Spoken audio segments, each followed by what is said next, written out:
अस्सलाम वालेकुम स्टूडेंट्स। हाँ जी स्टूडेंट्स, हमने प्रीवियस लेक्चर में देखा वर्चुअल मेमोरी, डिमांड पेजिंग और पेज फॉल्ट्स क्या होते हैं, ठीक है। और पेज रिप्लेसमेंट में मैंने ऑलरेडी आपको कह दिया कि हम इसको फिज़िकल क्लास में देखेंगे। और अब जो है हम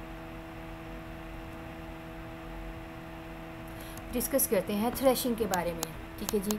threshing, the virtual memory models gives the opportunity for the system to sustain an indefinite number of process simultaneously। हमें पता है कि virtual memory जो मॉडल है वो हमें अपॉर्चुनिटी प्रोवाइड करती है कि हम जो है indefinite, मतलब कि फाइनाइट नहीं, फिक्स नहीं, एक साथ प्रोसेसेस को रन कर सकें। If too many processes are running there resident in real memory pages will be very restrictive.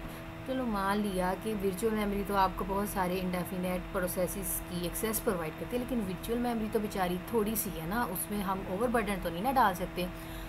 तो रियल टाइम में अगर उसको लाना है, रियल मेमोरी पेजेस में लाना है, तो कुछ रिस्ट्रिक्शंस होती हैं, रिस्ट्रिक्टिव मेमोरी है ये। It will cause frequent occurrence of page fault. So ऐसा होता है कि मेमोरी तो बहुत कंसाइज ही होती है, लेकिन आपके रेफरेंसेस पेजेस बहुत ज़्यादा हैं, तो मेमोरी में जिस चीज़ की ज़रूरत नहीं होगी बाद में होगी, तो वो पहले वाले को पहले ले आएगी, उसको चेंज करती जाएगी। तो अगर वो पेज एग्जिस्ट नहीं कर रहा होगा मेमोरी में, तो आपको पता है वो पेज फॉल्ट अगर होता है। तो आपका ना बहुत सारा टाइम, देखें भाई ये पेज फॉल्ट आ गया, पेज हिट हुआ, तो at some time the processor may be spending the most of its time swapping paging. तो पेज फॉल्ट में क्या होगा, अब पेज फॉल्ट आ गया है, वो दूसरे को शफल करेगा, फिर दूसरे के साथ रिप्लेस करेगा, मतलब इसी तरह पेज फॉल्ट, पेज हिट करता रहेगा, स्वैपिंग होती रहेगी। तो बहुत सारा अपना टाइम जो है वो स्वैपिंग के ऊपर वेस्ट करता रहेगा और अपना जो एक्चुअल काम है वो बहुत ज़्यादा कम करेगा। तो this condition is known as thrashing. I think so clear हो चुका है कि ये वो चीज़ है। थ्रेशिंग क्या चीज़ होती है, आपका जो प्रोसेसर होता है वो बहुत सारा टाइम जो है वो स्वैपिंग पेज पे ही लगा देता है, और बहुत लिटिल वर्किंग जो है वो काम मतलब पूरा होता है, थोड़ा सा काम पूरा होता है, और ज़्यादा टाइम जो है वो वेस्ट होता है स्वैपिंग प्रोसेस के अंदर ही। तो दिस इज़ कॉल्ड थ्रेशिंग। ये चीज़ याद रखिएगा, पेजेस की स्वैपिंग का कॉन्सेप्ट थ्रेशिंग है। और इसमें ये चीज़ भी लाजमी आनी है कि टाइम वेस्ट हो रहा है स्वैपिंग के अंदर, और लिटिल वर्क जो है वो परफॉर्म हो रहा है। Thrashing is caused by under allocation of the minimum number of pages required by a process. आपका जो थ्रेशिंग है वो under allocation minimum number of pages required होते हैं, प्रोसेस कंप्लीट बहुत कम होता है, तो forcing to continuously page faults. The system can detect thrashing by evaluating the level of CPU utilization. तो ये जो आपकी जो सिस्टम की थ्रेशिंग डिटेक्ट हो रही होती है, एवेल्युएट हो रही होती है डिफरेंट लेवल, तो वो CPU की यूटिलाइजेशन कंपेयर होती है at the level of multi programming. तो बेटा ये उसी बेस पे ही होगी ना, जितनी मल्टी प्रोग्रामिंग ज़्यादा होगी, प्रोग्राम ज़्यादा होंगे, तो फिर आपकी CPU को यूटिलाइजेशन के ऊपर बेस करता है कि थ्रेशिंग कैसे हो रही है। It can be eliminated by reducing the level of programming. Multi programme तो इसको एलिमिनेट हमें करना होता है, थ्रेशिंग के कंसेप्ट में एलिमिनेट करता है, बिकॉज बहुत सारा टाइम वो वेस्ट करता रहता है, अपना एक्चुअल प्रोसेस नहीं परफॉर्म करता। तो यहाँ पे CPU की यूटिलाइजेशन है नंबर ऑफ़ एक्टिव प्रोसेसेस के साथ 100% पे ये आपका CPU है ना 100% पे चला जाता है, बहुत ज़्यादा बिजी हो जाता है, तो सम टाइम आपका CPU टॉप 100% पे चला जाता है। तो हमें इस चीज़ से सेफ रहना है कि हमें 100% पे नहीं लेके जाना। थ्रेशिंग ऑप्टिमम पॉइंट, मतलब पीक पॉइंट आ गया है ये, इसका नियर टू 100% ही आ गया है, तो प्रोसेस यूटिलाइजेशन 100% में ये रहे, तो 0 से लेकर 100 तक। तो ये आप लोग अपने टास्क मैनेजर्स को भी जब देखते हैं, जैसे कि मैं ये विंडो एक्सप्रेस करती हूँ, तो यहाँ पे टास्क मैनेजर के अंदर जब हम जाते हैं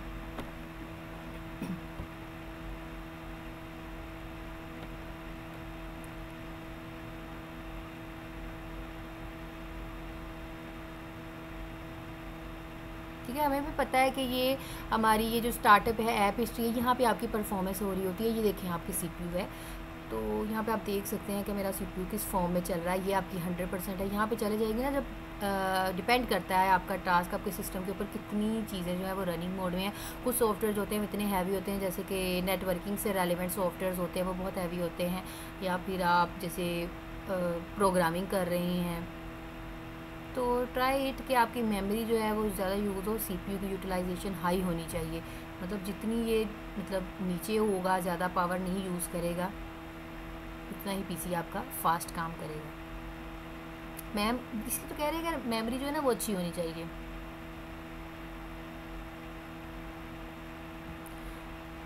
तो यहाँ पे नंबर ऑफ़ एक्टिविटीज़ प्रोसेसेस हैं, यहाँ से प्रोसेस स्टार्ट होते हुए मतलब कि एंड अपने डेस्टिनेशन तक पहुँच गई, मतलब स्लो हो गई प्रोसेस ने, पीक पॉइंट तक जाके अपनी मतलब टाइम वेस्ट हुआ है इसके अंदर। तो थ्रैशिंग आपका जो भी है टोटल टाइम जो है वो काउंट होगा, एक्यूमुलेट होगा कि कितना उसने टाइम लिया है स्वैपिंग में और कितना उसने काम जो है वो कंप्लीट किया।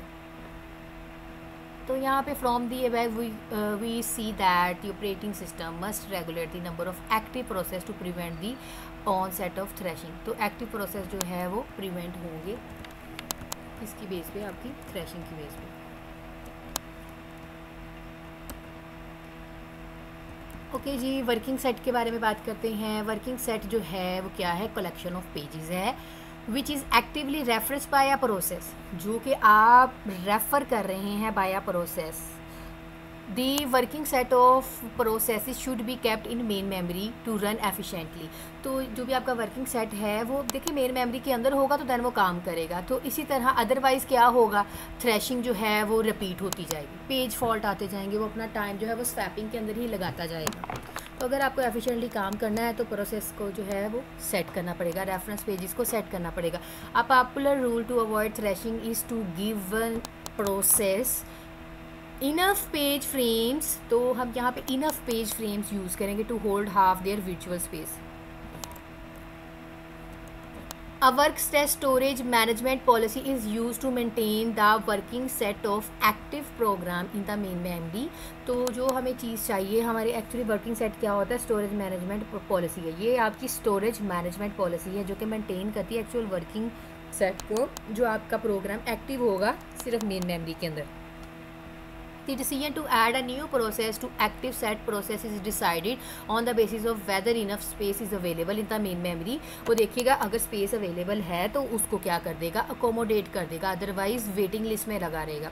The working set of the process WTW, ठीक है, TW है at the time T is set of page reference by process during the process time interval T।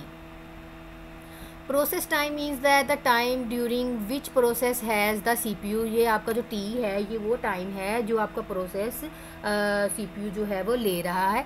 तो variable W is called the working set of window size. तो ये आपके window size के ऊपर depend करता है कि विंडो साइज़ कितना है और वो कितना टाइम जो है वो कंप्लीट होगा।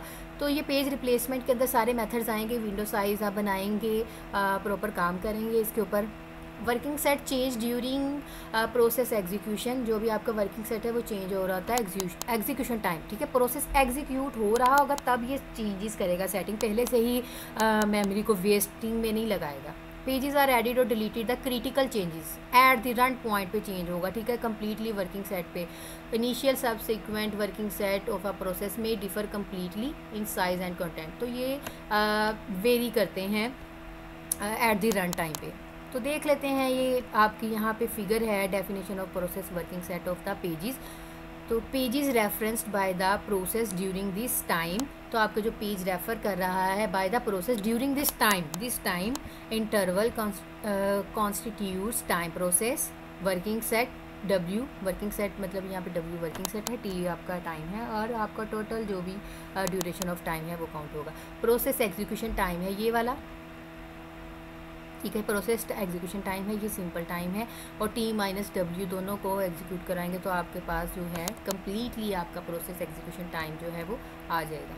तो वही बात कि जो आपका वर्किंग सेट है वो आपके रन टाइम पे चेंजेस अप्लाई करेगा, पहले से स्वैपिंग में टाइम वेस्ट नहीं करेगा।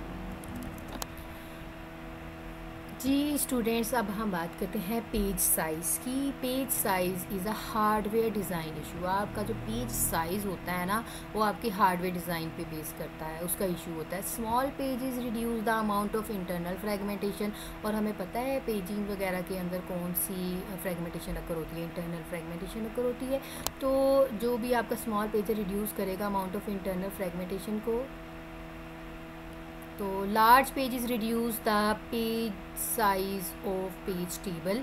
तो लार्ज पेजेस रिड्यूस करते हैं किस चीज़ को, आपकी साइज ऑफ पेज टेबल को। In general small pages have better locality than large pages. तो हमें पता है स्मॉल पेजेस जो है वो बेटर और ज़्यादा एफिशिएंटली काम होगा। As result page fault tends to be less frequent for the system with small pages. As small pages approaches program size this relationship is reverse, वो चेंज हो जाएगा। Page fault rate is partly is a function of page size. तो ये page fault जो है वो page size के function के ऊपर भी डिपेंड करता है। तो इट इज़ अ पार्टली ये बात कर रहे हैं कि function of a number of pages allocated to a process. तो वो उसी भी जो फंक्शंस होते हैं वो नंबर ऑफ पेजेस को एज अ प्रोसेस असाइन हो जाते हैं। ओके जी स्टूडेंट्स, ये सिंपल कॉन्सेप्ट ही थे आपकी वर्किंग सेट थ्रैशिंग को कवर करने के लिए। वर्किंग सेट हम यूज़ करते हैं तो इसमें बहुत सारा टाइम वेस्ट नहीं होता। थ्रैशिंग में तो हम जो अपना एक्चुअली काम है वो बहुत कम होता है और स्वैपिंग में ही टाइम वेस्ट हो जाता है। तो वर्किंग सेट इस प्रॉब्लम को ओवरकम करता है। इसमें स्वैपिंग इनका कॉन्सेप्ट नहीं, जो चीज़ की हमें ज़रूरत है, जिस प्रोसेस की ज़रूरत होगी रन टाइम पे चेंज हो जाएगा अगर मेमोरी खाली होगी तो। ओके उसके बाद मैंने पेज साइज़ के बारे में बताया। ये जो पेज साइज़ होता है कि आपकी हार्डवेयर डिज़ाइन का इशू होगा। जैसे अगर देखिए स्मॉल पेज होगा तो आपकी इंटरनल फ्रेगमेंटेशन कम होगी। लार्ज पेज होंगे तो आपका पेज साइज़ जो है वो रिड्यूस होता जाएगा। पेज टेबल होप सो आप लोगों को समझ आ गया होगा। नहीं आया तो अपनी क्यूरीज लिख लीजिएगा, ठीक है। हम इसको डिस्कस कर लेंगे अपनी सारी फिजिकल क्लासेस के अंदर। अपना बहुत सारा ख्याल रखिएगा और प्लीज़ प्रीवियस लेक्चर्स सुन लें। आप लोगों से मेरी रिक्वेस्ट है, बिकॉज़ आप लोगों का ही फ़ायदा है। इसको वेस्ट मत करें। घर बैठे हैं, घर बैठे सुनने ही है, लेक्चर सारे अवेलेबल हैं, जब मर्ज़ी सुने, बट प्लीज़ पेपर से पहले सुन लें। अल्लाह हाफिज़।